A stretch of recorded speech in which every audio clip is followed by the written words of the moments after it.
আসসালামু আলাইকুম। এটিএন বাংলার গ্রামগঞ্জের খবরে সবাইকে স্বাগত জানাচ্ছি। আমি ভাবনা আহমেদ। শুরুতেই বিআরবি কেবল সংবাদ শিরোনাম। নির্বাচন পেছালে দেশের সর্বনাশ হবে, মির্জা ফখরুল। একটি চক্র ধর্মকে ব্যবহার করে ভোট বানচাল চেষ্টা করছে, অবিলম্বে তফসিল ঘোষণার দাবি।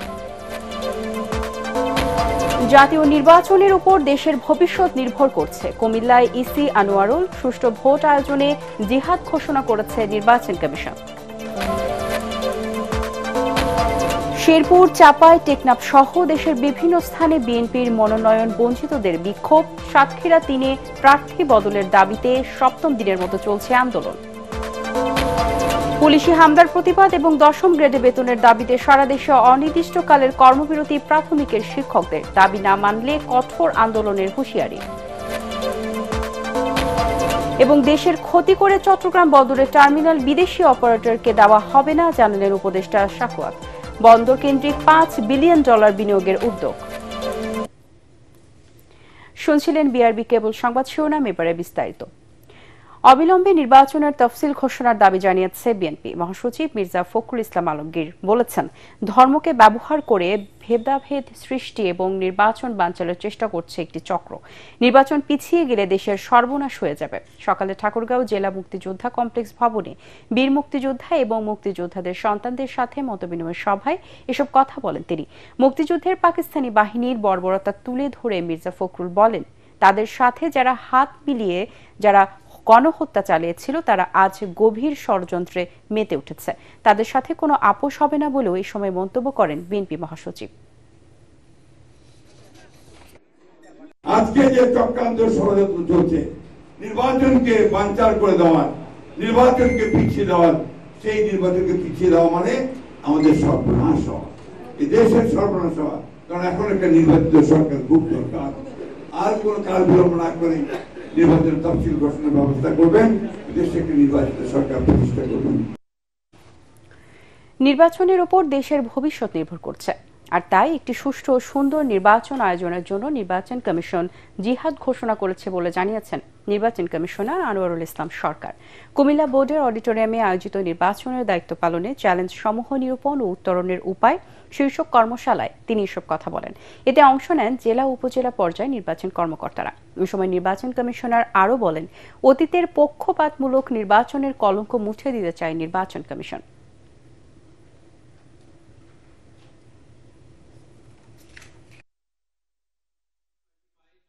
আসন্ন ত্রয়োদশ নির্বাচন অত্যন্ত গুরুত্বপূর্ণ এবং এই নির্বাচনের উপর নির্ভর করবে এই দেশের ভবিষ্যৎ। আমরা প্রিজাইডিং পোলিং অফিসারদেরকে সর্বোচ্চ গুরুত্বের সাথে বিবেচনায় নিচ্ছি। দেশের বিভিন্ন জেলায় জাতীয় সংসদ নির্বাচনে মনোনয়ন পরিবর্তনের দাবিতে বিক্ষোভ মিছিল করছেন বাদ পড়া প্রার্থীদের সমর্থকরা। এ সময় সড়ক অবরোধ, মশাল মিছিলও করেন তারা। অন্যদিকে প্রাথমিক মনোনয়ন পেয়ে আনন্দ মিছিল ও জনসংযোগ করেছেন অনেক প্রার্থী ও কর্মীরা। বিভিন্ন জেলা থেকে পাঠানো তথ্য চিত্র নিয়ে আশিকুর রহমানের রিপোর্ট। শেরপুর 1 আসনে বিএনপি মনোনীত প্রার্থী ডাক্তার সানসিলা জেবরিন প্রিয়াঙ্কাকে পরিবর্তনের দাবিতে বিক্ষোভ করেছেন জেলা বিএনপির যুগ্ম আহ্বায়ক শফিকুল ইসলাম মাসুদের সমর্থকরা। শহরের রঘুনাথ বাজারে জেলা বিএনপির কার্যালয়ের সামনে থেকে বিক্ষোভ মিছিল বের হয়ে শহরের গুরুত্বপূর্ণ সড়ক প্রদক্ষিণ করে দলীয় কার্যালয়ে এসে শেষ হয়। পরে সেখানে প্রতিবাদ সমাবেশ অনুষ্ঠিত হয়। সাতক্ষীরা 3 আসনে কাজী আলাউদ্দিনের মনোনয়ন বাতিল এবং কেন্দ্রীয় বিএনপি নেতা ডাক্তার অধ্যাপক শহীদুল আলমকে মনোনয়ন দেওয়ার দাবিতে টানা সপ্তম দিনের মতো মানববন্ধন ও বিক্ষোভ সমাবেশ অনুষ্ঠিত হয়েছে। এ সময় গদাইপুর মৎস্য গেট থেকে তুয়াডাঙ্গা ব্রিজ পর্যন্ত সড়ক জুড়ে শত শত মানুষের স্লোগানে মুখরিত হয়ে ওঠে। প্রতিবাদ সমাবেশে বিএনপি ও এর অঙ্গ সংগঠনের বিভিন্ন পর্যায়ের নেতাকর্মী ছাড়াও বিপুল সংখ্যক সাধারণ মানুষ অংশ নেন। চাঁপাইনবাবগঞ্জ 1 আসনে বিএনপি চেয়ারপারসনের উপদেষ্টা পরিষদের সদস্য শাহজাহান মিয়া বাদলের দলের বিভাগীয় সাংগঠনিক সম্পাদক সৈয়দ শাহিন শওকতকে মনোনয়ন দেওয়ার দাবিতে সড়ক অবরোধ করে বিক্ষোভ করেছেন তার সমর্থকরা। শিবগঞ্জের কালসাটে শিবগঞ্জ সোনা মসজিদ স্থলবন্দর সড়ক অবরোধ করে বিক্ষোভ করেন তারা। এতে আধা ঘন্টা সড়ক ও যান চলাচল বন্ধ থাকে। কক্সবাজার ৪ আসনে মনোনয়ন না পাওয়ায় কক্সবাজার জেলা বিএনপির অর্থ সম্পাদক মোহাম্মদ আবদুল্লাহর কর্মী সমর্থকরা বিক্ষোভ ও মশাল মিছিল করেছেন। রাতে টেকনাফ, শাপলা চত্বর এবং ঝর্ণা চত্বর মহাসড়কে বিক্ষোভ করেন তারা। এ সময় দলের প্রার্থী শাহজাহান চৌধুরীর মনোনয়ন বাতিল করার আহ্বান জানান তারা। এদিকে মাদারীপুর ১ আসনে বিএনপি মনোনীত প্রার্থী কামাল জামান মোল্লার মনোনয়ন স্থগিত করার প্রতিবাদ ও পুনর্বহালের দাবিতে ঢাকা-ভাঙ্গা এক্সপ্রেসওয়েতে বিক্ষোভ মিছিল করেছেন সমর্থকরা। শিবচর উপজেলার সীমান্তবর্তী এলাকায় পদ্মা সেতুর টোল প্লাজার সামনে এসে জড়ো হন উপজেলা বিএনপির নেতাকর্মীরা। পরে বিক্ষোভ মিছিলটি ঢাকা এক্সপ্রেসওয়ের ভাঙ্গাগামী লেন ধরে নাওডোবা পর্যন্ত গিয়ে শেষ হয়। অন্যদিকে নোয়াখালী ৫ আসনের সংসদ সদস্য মনোনীত পদপ্রার্থী ফখরুল ইসলামের নির্বাচনী গণসংযোগ পথসভা অনুষ্ঠিত হয়েছে। কবিরহাট উপজেলা কবিরহাট বাজারে জনসংযোগ ও পথসভা করেন তিনি। বাগেরহাটে বিএনপির জাতীয় নির্বাহী কমিটির গবেষণা বিষয়ক সম্পাদক শামীমুর রহমান শামীমের সমর্থনে নির্বাচনী জনসভা অনুষ্ঠিত হয়েছে। বাগেরহাটের রামপাল উপজেলা বিএনপি অঙ্গ ও সহযোগী সংগঠনের আয়োজনে রামপাল মোংলা মহাসড়কের বালুর মাঠে এ জনসভা অনুষ্ঠিত হয়। এতে প্রধান অতিথি হিসেবে বক্তব্য রাখেন কৃষিবিদ শামীমুর রহমান শামীম। এ সময় রামপাল ও মোংলা উপজেলা বিএনপি ও তার অঙ্গ সংগঠনের নেতাকর্মী ও সমর্থকরা উপস্থিত ছিলেন। আশিকুর রহমান, এটিএন বাংলা। আওয়ামী লীগ লকডাউন ও নাশকতার পরিকল্পনা করে নির্বাচন ঠেকাতে পারবে না বলে মন্তব্য করেছেন বিএনপির কেন্দ্রীয় নির্বাহী কমিটির স্বেচ্ছাসেবক বিষয়ক সম্পাদক মীর শরফত আলী সপু। মুন্সিগঞ্জে বিএনপির ৩১ দফা কর্মসূচির লিফলেট বিতরণ শেষে পথসভায় সপু বলেন, আওয়ামী লীগের সন্ত্রাসী কর্মকাণ্ডকে জনগণকেই সাথে নিয়ে বিএনপি প্রতিহত করবে। সন্ত্রাস ও নাশকতা জনগণ কখনো সমর্থন করে না। এ সময় মুন্সিগঞ্জ জেলা বিএনপির আহ্বায়ক কমিটির সদস্য মমিন আলী, আওলাদ হোসেন উজ্জ্বল ও জসিম মোল্লা সহ স্থানীয় নেতাকর্মীরা উপস্থিত ছিলেন। আওয়ামী লীগ সন্ত্রাস করব আর আমরা বসে থাকবো, এটা কখনো হতে পারে না। আওয়ামী লীগ সন্ত্রাস মানুষ কিন্তু পছন্দ করে না। জনগণ চায় ভালো লোক, ভালো লোককে নির্বাচন করবে, ভালো লোকের পাশে মানুষ থাকবে। মানুষের কাছে ক্ষমা চান, মানুষ যদি আপনাদেরকে ক্ষমা করে হয়তোবা আপনারা তখন মানুষের মাঝে যেতে পারেন। আর এই যে সন্ত্রাসী করে কোনো লাভ হবে না। বিএনপির কোষাধ্যক্ষ সাবেক সংসদ সদস্য এম রশিদুজ্জামান মিল্লাত বলেছেন, সাবেক প্রধানমন্ত্রী শেখ হাসিনাকে দেশে এনে ফাঁসিতে ঝুলিয়ে মৃত্যুদণ্ড কার্যকর করাই হবে তার একমাত্র শাস্তি। জামালপুরের বকশীগঞ্জে নজরুল ইসলাম উচ্চ বিদ্যালয় মাঠে স্থানীয় বিএনপি আয়োজিত জনসভায় তিনি এসব কথা বলেন। মুক্তিযুদ্ধে বিরোধিতাকারীরা আবারও যদি ষড়যন্ত্রে লিপ্ত হয়ে দেশে বিশৃঙ্খলা পরিস্থিতি সৃষ্টি করতে চায়, তাহলে জনগণকে সাথে নিয়ে এর কঠিন জবাব দেওয়া হবে বলেও মন্তব্য রশিদুজ্জামান মিল্লাতের। যশোর সেনানিবাসের সিগন্যাল ট্রেনিং সেন্টার অ্যান্ড স্কুলে কোর অব সিগন্যালস এর বাৎসরিক অধিনায়ক সম্মেলন অনুষ্ঠিত হয়েছে। এতে প্রধান অতিথি ছিলেন সেনাবাহিনী প্রধান জেনারেল ওয়াকারুজ্জামান। এছাড়া এ সময় এই দেশ ও জাতি গঠনে কোর অব সিগন্যালস এর গৌরবজ্জ্বল ঐতিহ্য তুলে ধরার পাশাপাশি দেশ মাতৃকার সেবায় তাদের বিভিন্ন উন্নয়নমূলক কর্মকাণ্ডের ভূয়সী প্রশংসা করেন। অনুষ্ঠানে GOC ARTDOC commandant MIST, DG, DGDP, GOC, ৫৫ পদাতিক ডিভিশন ও এরিয়া কমান্ডার যশোর এরিয়া সহ সেনা সদরের ঊর্ধ্বতন সামরিক কর্মকর্তারা উপস্থিত ছিলেন। আগামী জাতীয় সংসদ নির্বাচনে ৫.৫ লাখেরও বেশি আনসার সদস্য নিরাপত্তার দায়িত্বে থাকবেন বলে জানিয়েছেন আনসার ও গ্রাম প্রতিরক্ষা বাহিনীর মহাপরিচালক মেজর জেনারেল আব্দুল মোতালেব সাজ্জাদ মাহমুদ। সকালে সাভারের আশুলিয়ার গোকুলনগর উচ্চ বিদ্যালয় আনসার VDPর মৌলিক প্রশিক্ষণ উদ্বোধন শেষে তিনি কথা জানান। সংস্কারের মাধ্যমে পুরো বাহিনীকে পুনর্গঠন ও অন্যান্য সকল সমস্যার সমাধানে কাজ করা হচ্ছে বলেও জানান তিনি। 10 দিনব্যাপী এই প্রশিক্ষণে প্রায় 100 জন নারী ও পুরুষ আনসার সদস্য অংশ নিয়েছেন। আন্দোলনরত শিক্ষকদের উপর পুলিশের হামলার প্রতিবাদে এবং 10ম গ্রেডে বেতন সহ 3 দফা দাবিতে সারা দেশে দ্বিতীয় দিনের মতো অনির্দিষ্টকালের কর্মবিরতি পালন করেছেন সরকারি প্রাথমিক বিদ্যালয়ের সহকারী শিক্ষকরা। বরিশালের সকল প্রাথমিক বিদ্যালয়ে কর্মবিরতির ফলে শিক্ষার্থীদের স্কুলে এসে ফিরে যেতে দেখা গেছে। এতে ব্যাহত হচ্ছে লেখাপড়া। দাবি আদায় না হওয়া পর্যন্ত আন্দোলন চালিয়ে যাওয়ার ঘোষণা দিয়েছেন শিক্ষকরা।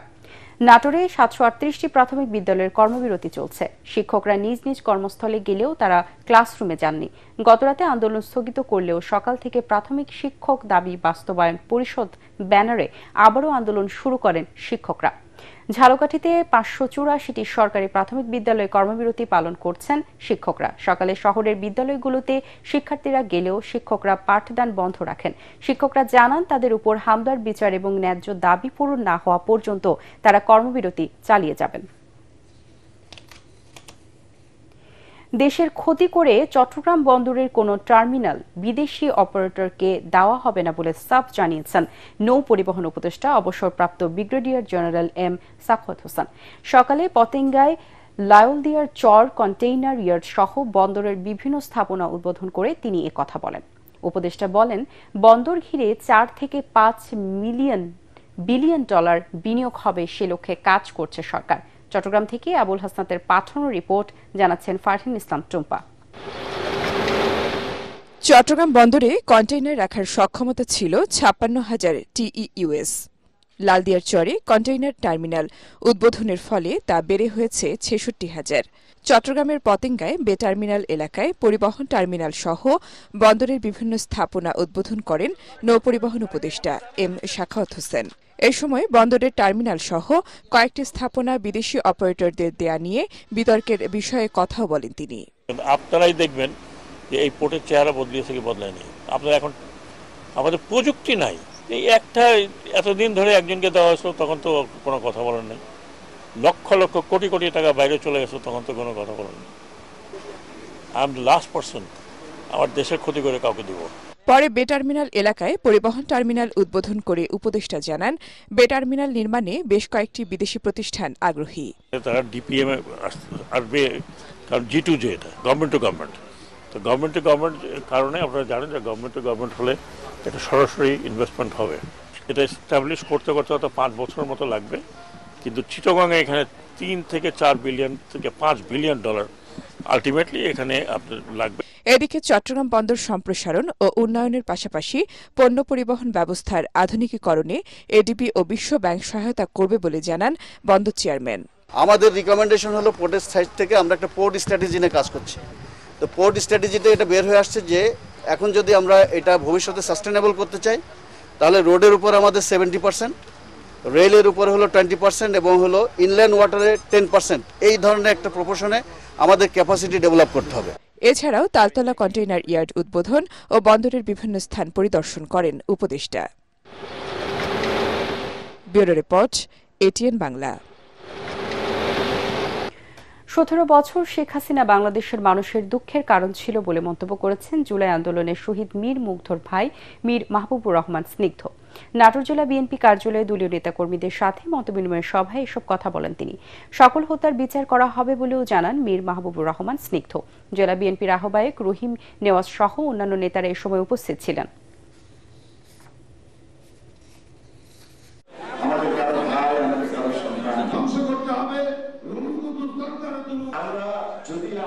এখন বাংলাদেশ পরিবর্তন করার সময় এসেছে। আমাদের সম্মানিত ভারপ্রাপ্ত চেয়ারম্যান জনাব তারেক রহমানের নেতৃত্বে আমরা শেখ হাসিনার তৈরি করে যাওয়া সেই ফ্যাসিস্ট শাসন ব্যবস্থা আমরা চিরতরে বিলুপ্ত করব।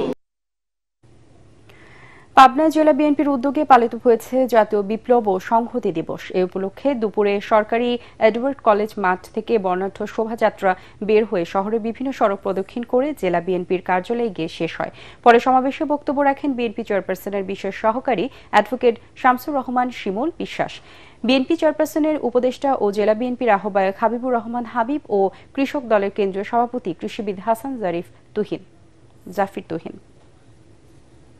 সাভারের আশুলিয়ায় পুলিশের সাথে গার্মেন্টস শ্রমিকদের সংঘর্ষ ও ধাওয়া পাল্টা ধাওয়ার অন্তত 5 শ্রমিক আহত হয়েছে। সকালে আশুলিয়ার ঢাকা রপ্তানি প্রক্রিয়াকরণ এলাকা ডিইপি জেটের সামনে সংঘর্ষের এই ঘটনা ঘটে।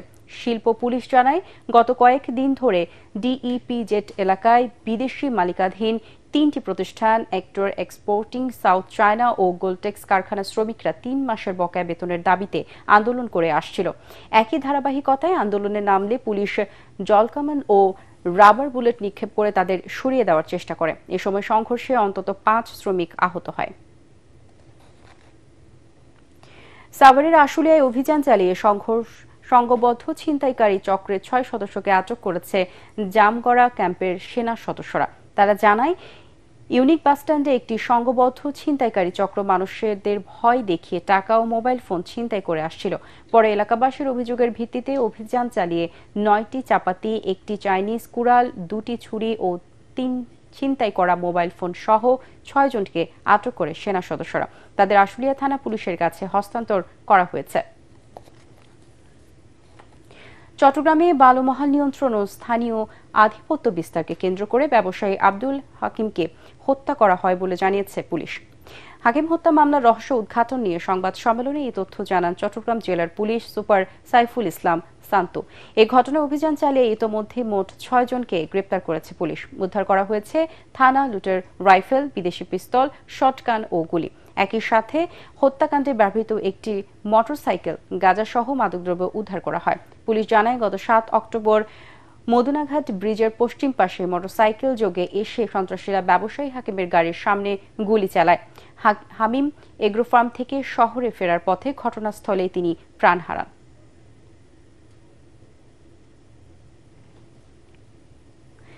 নানা আয়োজনে উদযাপিত হচ্ছে রংপুর কারমাইকেল কলেজের 109তম প্রতিষ্ঠা বার্ষিকী। সকালে কলেজ প্রাঙ্গণে 2 দিনব্যাপী অনুষ্ঠান উদ্বোধন করেন কলেজের প্রাক্তন অধ্যক্ষ প্রফেসর ডক্টর মোহাম্মদ রেজাউল হক। এ উপলক্ষে বর্ণাঢ্য র্যালি বের হয়ে কলেজ ক্যাম্পাস প্রদক্ষিণ করে। পরে ছিল কেক কাটা, আলোচনা সভা, সাংস্কৃতিক অনুষ্ঠান ও প্রাক্তন শিক্ষার্থীদের পূর্ণমেলা। কলেজ অধ্যক্ষ প্রফেসর মোস্তাফিজুর রহমান সহ গণ্যমান্য ব্যক্তিরা অনুষ্ঠানে উপস্থিত ছিলেন।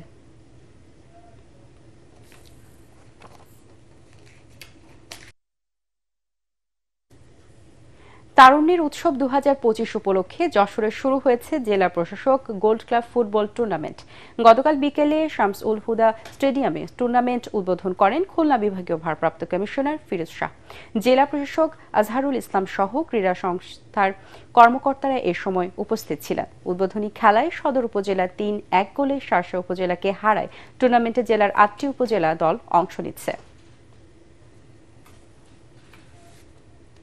পরবর্তী সংবাদ দেখার আমন্ত্রণ জানিয়ে এখনকার মতো শেষ করছি। ATN বাংলার সংবাদ ইউটিউবে দেখতে ব্রাউজ করুন youtube/ATN বাংলা নিউজ। ধন্যবাদ সবাইকে।